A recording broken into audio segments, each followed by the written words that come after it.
Okay, hello, Ray Lutz with Citizens Oversight. And now what I'm going to cover in this segment is how to create a project. Now, what we discovered was that we have not only just media like I showed you before in this vast bunch of media, but we wanted to organize those into a higher level concepts, which we call projects. And that's why we call ourselves Citizens Oversight Projects. The projects are here, all projects. And you can have projects and you can have also children of those projects, subsidiary projects within a larger project. And that can go on and on. You can have more than one parent. So there isn't just like a regular parent-child relationship like a tree. It's actually more like a web. But anyway, there's parents and children. Any one of these names here is a project. You want to use a wiki name for the name of the project. And the key thing is there's, based on how they're marked, there's either active or inactive projects. So we have a bunch of each ones and some that are closed. We've been doing this for about 10 years, so we have gone through a bunch of projects, and so we kind of know what is common with projects, how they turn out, what we need to have in each one. And so the structure of this, the projects that you'll see here is based on our experience with running different projects. Now let's just take a look at one real quick before we go on to digging into how to make a new one. We're going to go into the election integrity project. And it has a number of child projects. And so they're going to be automatically listed here at the top as sub-projects. Sub-projects, election integrity is a pretty broad project. And so what we've found is that this is very, very typical. We'll have a specific thing that will become hot for a while, some that will become inactive once we've completed them. Now, on a given project like this one, we have some background, which we try to collect information. This you can see is hard-coded in, this information here. There's also research that we actually have tagged as research in the media items. So here's like principles and best practices for post-election audits, where we view these as not being just news items, but some research that we really want to be able to refer to as more of a result than just someone talking about it. And then more hard-coded text in here, some more references. And now articles and media, this is one of these dynamic lists, and stuff will appear in here based on how it's tagged. So any one of these, so let's go into the snapshot protocol tutorial. This was a tutorial that I did like we're doing right now on Zoom, where we viewed a description, a tutorial like I'm doing, which is then recorded, and that this will happen with this video as well. And that's all you have here really is just the form at the bottom. Let me show you. Let's take a look at the actual media really quick. There isn't anything new in the header. This whole section right here, which I can just eliminate, is just boilerplate. There's nothing in the base document. Everything is in these fields: the name, who's doing it, the date, the media link, where to get it, and the embedded media for that, the keywords, which is the primary project, and then any related. Then we tick off what type of media it is and the media group. And then you can optionally say publish. Really, the only thing active here is if you say hidden, it won't appear in the list. But it doesn't matter if you say publish or not. We'll just change that just for fun.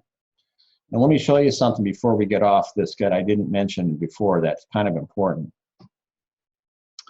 At the bottom of every single topic is the history. Every single topic on the website maintains a history of everything that was ever changed.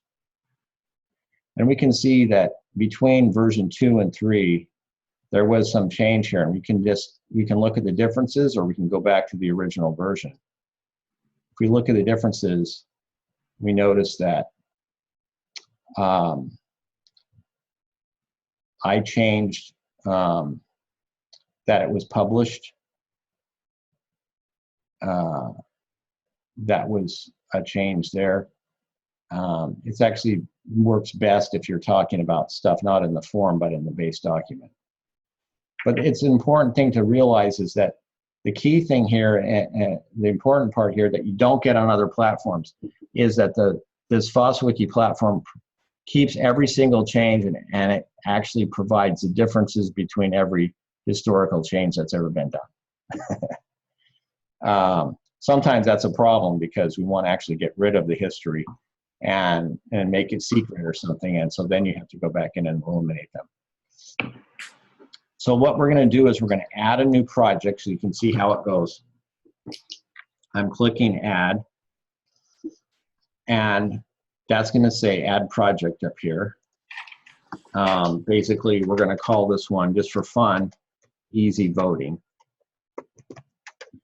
You can change this name at any time. It doesn't matter. What the system does is it goes back in. If you change the name of a topic, it'll go in and edit through all the documents and fix them all up.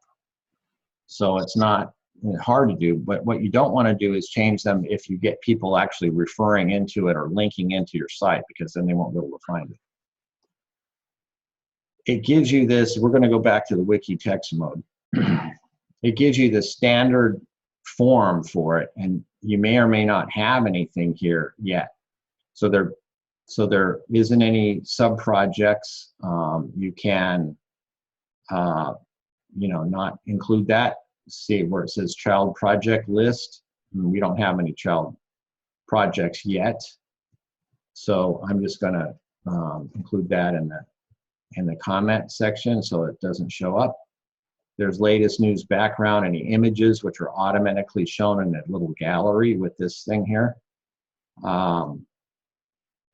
And then if there's project, this is depending upon if you have project, if it's a regular project that you're trying to monitor, say a construction project, there'll be project filings and debt and the like. So we're not interested in that in this case. All right, so we're gonna go up to right there and just eliminate that. And then there's a media summary and a media topic that's there, a discussion list. So this is, their Facebook comments are brought in here if somebody brings it in. So we're gonna then fill in the fields. Easy voting. All right, that could be anything. Doesn't have to be a wiki word. This description is that this is to fight voter suppression.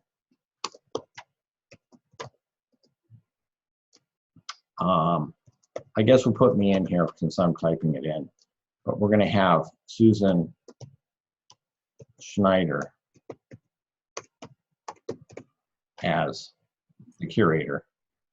This is an issue.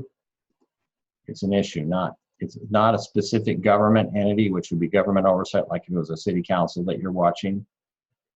It's not a media project per se, and it's not infrastructure, which would be, say, how to make, kind of a meta project, like how to make projects. That would be infrastructure. And so this is actually going to be, the parent of this is going to be election integrity. You can have more than one, but it's basically just one in this case. But it's related to a lot of the other election integrity things. We put some of them in here that are already in the election integrity area. One of them is snapshot protocol. You can always change this later. All right, and this is active. That's it. This would be the basic, we just created a project. So now it's going to show us easy voting project. This is going to be included, and because we made this a, Susan still needs to become a member of the site, but this is going to be included in the election integrity project element. Let's go over there. I'm going to do it in a new tab so we don't change where we are. Take a look at the election integrity project. And now when we look at the sub-projects, we're going to see easy voting automatically showing. Okay. It's already in here. We didn't have to edit this. See, that's the key thing. Now what we want to do is we want to go into some of the media and take a look at some of the media that's in this parent and talk about if there was anything regarding these previously gathered media items. And there is one specific I know that is in here that let's see, that we can add in right away. A lot of these are about audits because that's what we were doing.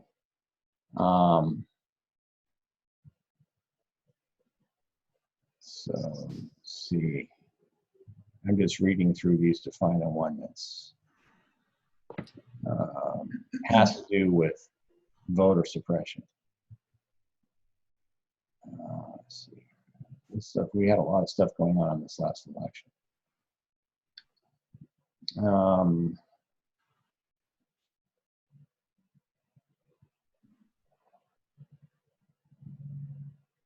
Let's see here.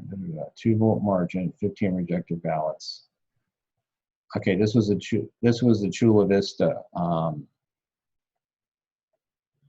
and this was sort of a. It wasn't actually voter suppression, I guess, because it's actually regarded. They were actually let in, and they were rejected. No, I think it was. The vote ballots were rejected because of the signatures. The signatures on them matched the signatures from the voters' registration on file, but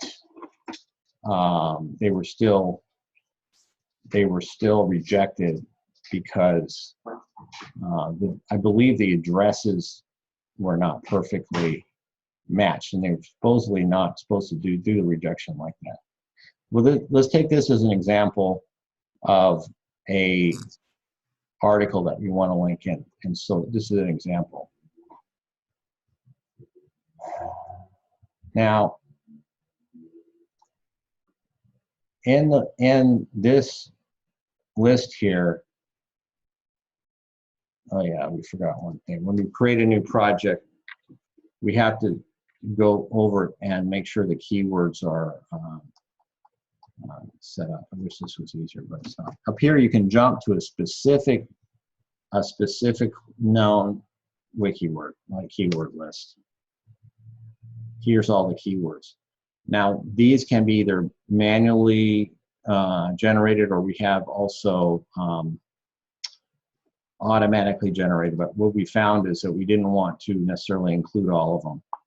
And so we went ahead and just made this manual. But let me put it in here. This is called easy voting. Put it in an order right here, so that it will appear, comma, and then let's see, and then so it'll appear in new ones. We need to just edit this and say it says that on there. This would be something that I would probably do for people when they get their project started, so they wouldn't have to do it. But going back now to the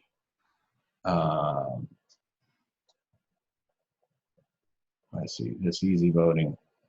Oh, actually, we wanted to go to the one here, this one, 1537.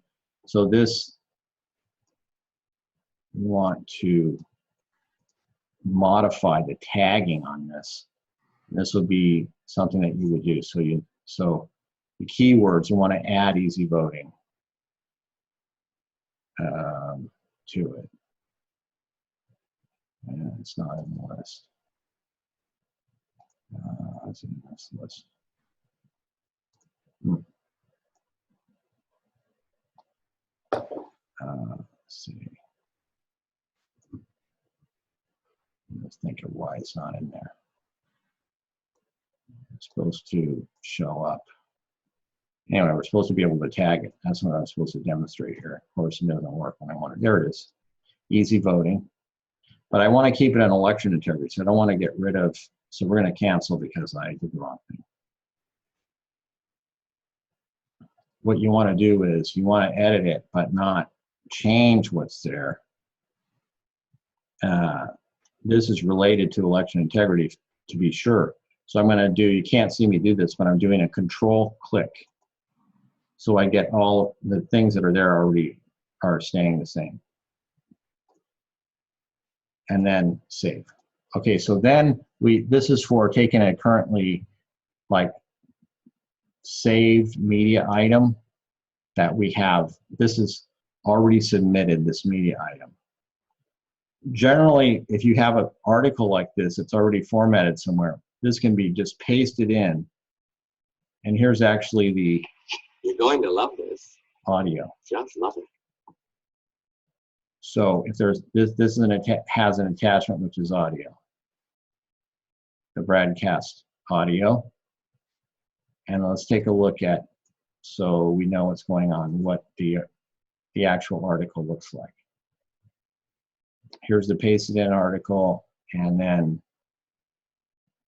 right here it has audio.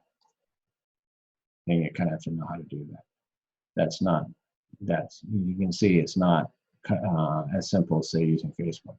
But what we did here was we're not trying to make this news item ourselves. All we did was change this marking of it, and that's what we want to get to. We're saving it.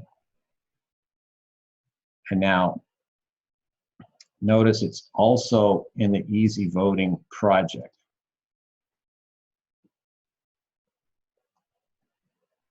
And now in Easy Voting, we have to reload.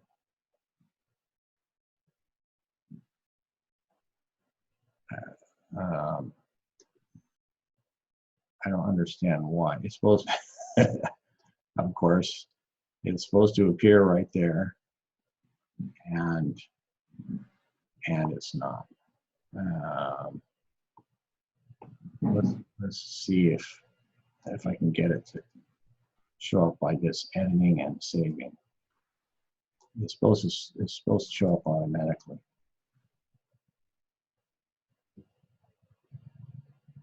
Save. There it is. I don't know why it wasn't appearing before, but it will appear. So you can see the article submitted. This article that it was already on the system, has to do with actually overturning this election based on whether or not these provisional ballots were accepted. So essentially the concept is this: in this project, what we're doing is we're going to be gathering information. We can submit it as media. To submit media, you go over here and you say add media. If you add media, for example, it comes up and it has a basic media template. Let's look at this in wiki text mode. You don't have to do anything to most of it. Uncomment things that you want. If it's an event, then you have a calendar entry. You don't need that if it's not. If you have media that's associated with this, like from other, this is what we've kind of gone to because we were getting too many media items submitted. If it was just news media of our event, then we would list it here. and then everything else you put in the form. So when you submit media, this is what you get. A lot of times what we encourage people to do is paste in the article because sometimes they disappear. We'll cancel the edit that we're doing. So it's not going to add a new media. So when we're adding a project, what we're doing is essentially we're gathering information from wherever. It can be from a Facebook location, and by the way, if you want to bring in a Facebook link, like let's say we go to a Facebook page. Here's my Facebook page, and let's say I like this article right here. Underneath the time is the link. This sort of a top secret. So I'm going to do a right click, and then I copy the link address. And if I go over to the wiki page that we were working on, and let's go into the sandbox, so we're not doing something real. And let's go to the tutorial example. Let's talk about links really quick while we're here, because I didn't cover that in the last one. A link. How do you put a link in? In this case, what you use is bracketing to make it a little bit easier than the HTML. So you put in the actual link first, which is that right there. I just copied, I pasted it in. And then you put in any text here. That's end square bracket, start a new one, and this is a link to Facebook thread. Right? Save. That takes this as the URL, and this is the comment or the text that goes with it, the part that will be hot. Let's go down here and see it now. Here's a link to the Facebook thread right there. So if I click on that, where's it going to go? Exactly to the thing that I mentioned. It takes you directly to that one item, because that's what's underneath that time. Go back. The basic, let's see, go back once more. Tutorial example. That's where we are right now. The story here is that these, when you are in editing mode, this edit help is very helpful. I didn't cover some of these. Bold. Let's say I want to bold some things. You just put stars around it. It kind of looks like it's bolded in the email if you did that. If you want to underline, or I'm sorry, if you want to italicize, you put little underscores before and after. That gives you italics. Site links I just covered, where you have the link and then the name. You can do an external link, you just put it right in. That would be the other thing that we could have done there.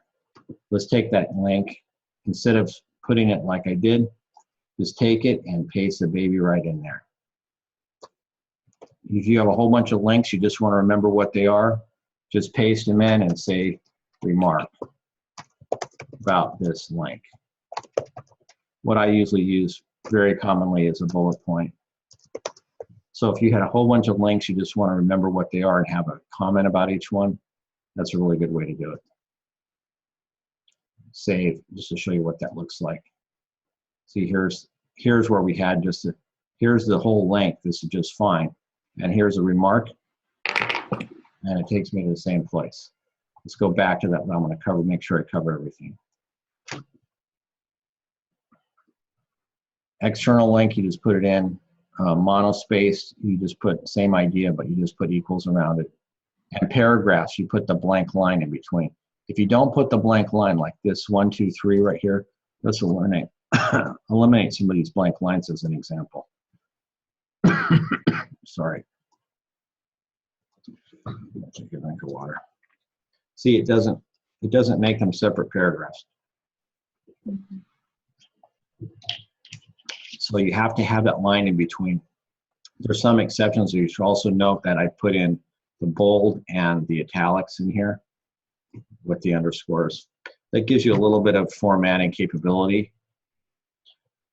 What I find is the most useful is things such as bullet points, numbering. I use tables a lot. I use links a lot. It lets you but more than that, when we're using these as a database type thing of all the projects, each one is part of our project database, and then we can link all the media in. The goal of this entire system is to get people to be able to collaborate and work together on organizing information. And if you're going to be organizing it, it's got to be a little bit more complex than Facebook. Because Facebook is just a stream of information without any real way to organize it. But what we can do, as you see, is we can pull in stuff from Facebook and have it here. Let me do one more thing on this example. If you attach something, and let's attach, you choose a file, and we're going to attach a picture. Let's see here. I want to go to, let's see. Let's pick a project and get an image. So I'm in election integrity. I'm just going to pick one of these images here. Here is a picture that I took of the central tabulator at San Diego Registrar of Voters. Now, if you create a link to the attached file and images will be displayed, okay, then when you upload it, it's going to put it in right where you're going to put it in at the bottom. Okay, there it is. Now it's really big, and it puts it in full size. So typically, you're not going to want it that big. So here's a tip. Here's a hint for that. What you do is you change. You don't have to have the height. What you do is just change the width to what you want. It'll keep the form factor the right way. So let's say 500 or 600 wide. That's a good size for something on a website. So now you see the picture is a good size. You can still see what's going on. It's not too big. Or you can have it in, and there's that way I told you of having pictures after in some of the news media. Let me just show you that real quick here while I'm finishing up. I'll be done, and this will be the last thing I show you.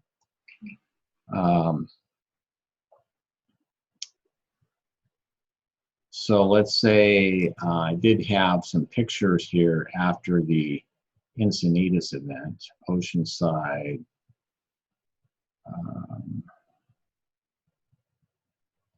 Vista. Yeah, here's Encinitas. And so, now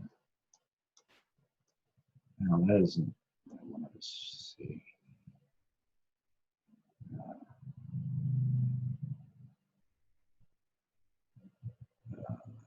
I thought it was, I thought that example was going to be better.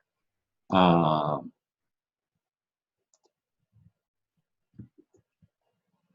don't want that to help on. Normally there is a media section.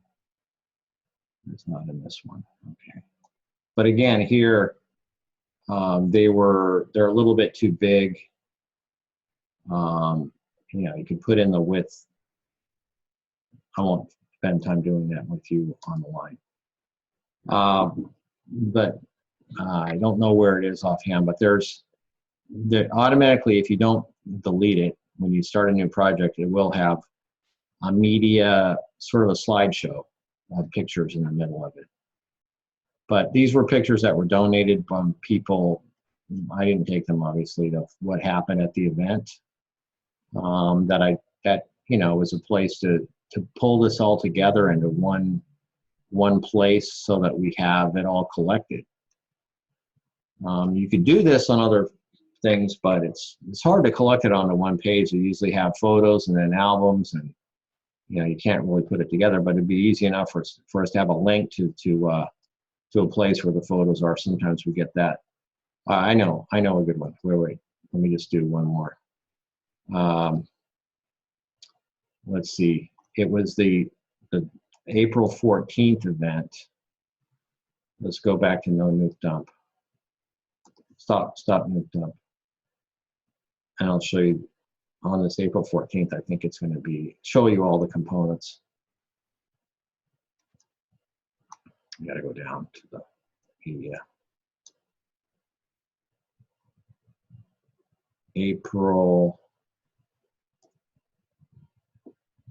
14th.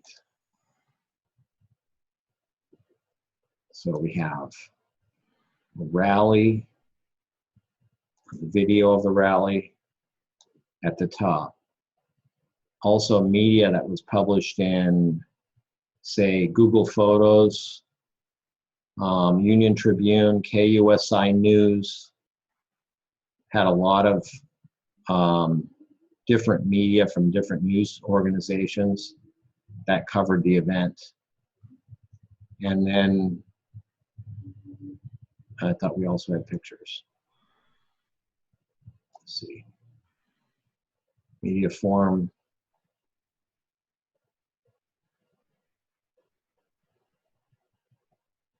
No, that example didn't have it.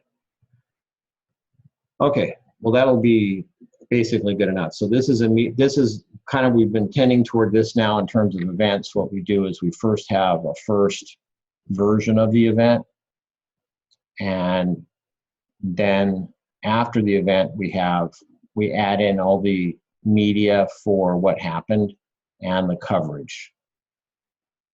So if an external link, we do it correctly, then we go to their site. So the page is unavailable.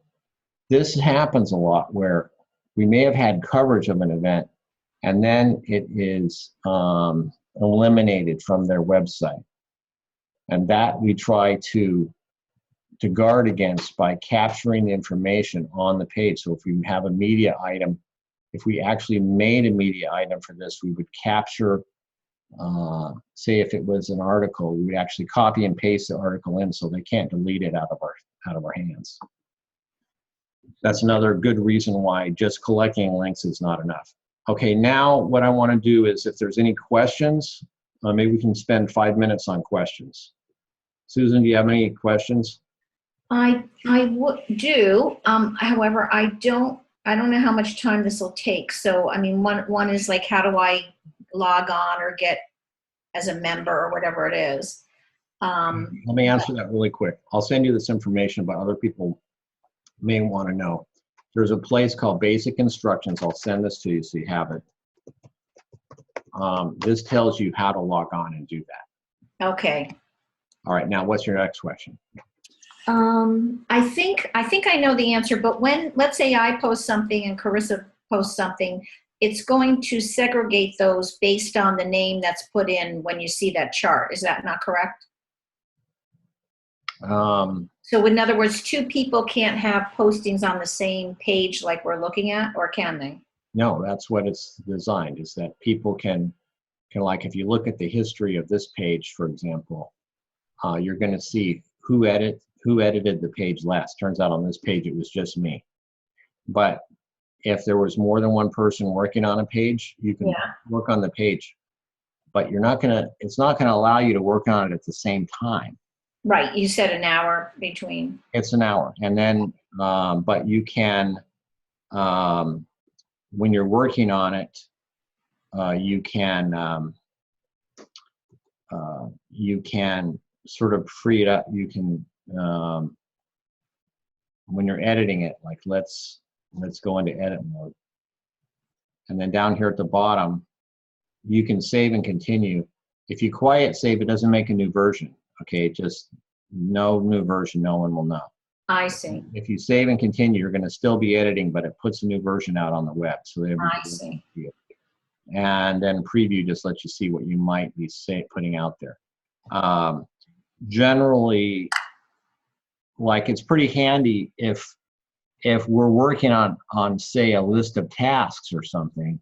I can be here editing the page. You guys can be looking at the page on your own computer. We don't even need to have one of these shared screens.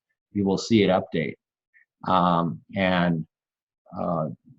But yeah, so no, you don't, even though you do have your own page, if you will, everybody gets their own page. So on your own page, you can do whatever you want on it, and it's like strictly yours. The way we handle authorizations to use the site is kind of something I should cover, because we've had a lot of trouble with what I call evil Google spam robots. And what they do is they insert links to pages they want to bump up on the Google machine. Yeah. And so what we had was an incredible number of people joining, and we still have people joining the site that are, bogus robot joins. And so the only way you can be allowed to edit something is to be up on your group. So there's actually a web called main, which should be called users, and there's groups. And so while we're here, I'm just going to modify. There's the approved user group, and I'm going to add you, even though you don't exist yet. I'm going to add Susan HNER. Schneider. Okay, and add. So you've been added to the approved user group. So now you can actually edit the site. I'm not worried about people like that are real editing the site, because generally there's not much you can do wrong. If you do something wrong, we can always go back to an earlier version of the page. So don't worry about screwing things up. Okay. That's what's nice about it. And in a basic project like you're working on, essentially they come down to collecting information. And what you don't have to worry about submitting everything as a separate news item right away, or whatever, a news media. Just get it listed. Just get it in there, so then we can start working on it as a group, and we can get more people helping with the organization of that information and submitting the information. The reality is, the vast majority of people only use Facebook. That's it. So we have to realize that's the case. But what we can do is we can capture the Facebook links, we can put them in to capture the threads, and we can take information off Facebook and good articles, we can list them. We can also share them onto Facebook so everybody sees them. I'm done fighting trying to keep, people off Facebook. There's no, or on here instead of Facebook or something. Right. This does not even compare with the usability of Facebook at all. Mm-hmm. It has a commenting thing, a very rudimentary thing, but it would be one really good thing to add, which would be a much better commenting ability. And there's some feasibility to do that, but it's not in here right now. Okay, what's your next question? I don't have any more right now. I may have others, and then I'll email you, but right now, no. Okay, so yeah, basically go to that basic instructions, and it tells you how to log on. You need to use the name that I gave you. It's your name without a space in between. Mm-hmm. Okay. And then you're good to go. And on that project, let's go back to the common/easy voting, which I don't know. I think that's an okay name for that project. But if you come up with another one, we can change it before we get too far along. Well, I was thinking of election integrity, but you already have that. That's too big of a topic. Okay. Election integrity is a huge topic, and so we want to try to focus in. In fact, if you can decide to focus it in even more on a specific area that you want to do with regard to this, because as it is, just making it easy for people to vote, is a pretty big topic. But it's not the same as counting the votes correctly or auditing what was counted or all that whole area, Yeah. which is very much more deep in terms of, and that we're already got our feet into that one really solid. And that's why we have our court cases and so forth going on with regard to the audits and watching, you know, the potential. But right now, like, let's say we get the counting all figured out such that there's no way that it can be manipulated. Then we still have this problem of rigging who gets to vote, who is registered, whether they're purging people off the rolls, whether it's easy to find the place, get to it, how much long is the line, are the machines available, are the right languages available on your ballot, or how do they handle it? There's a lot of things that can stop people from going in. Okay. Okay, so that I'm hoping, and we'll see how it goes, but I'm hoping that, you know, you don't have to do very much to this. Oh yeah, here's images that if we have something, it will be added in. But if we get things such as this this is an important case locally with regard to stopping people from being able to vote. Okay. That then we would get these listed. But if you want to just put in, you know, background, anything, you don't have to use even these titles. This is just suggested. And then start to organize and get some of the things that you see are important information. You see you've already made some headway on this, and we'll put it in here. And this will be the way we can work on it and organize it versus trying to, because we already have the infrastructure set up, instead of trying to use, say, a Google Doc or something else that's more ad hoc. Okay, I'm going to have to sign off, but I really appreciate your giving the time for this, and I do have some information. I don't know that it's fitting for this specific topic, so, you know, it's probably under the larger topic, but I will focus more on this now. Well, go ahead and feel free to share it. Put it in here anyway, and then we'll decide if it belongs or not. Okay. Okay. Thank you. All right, thank you.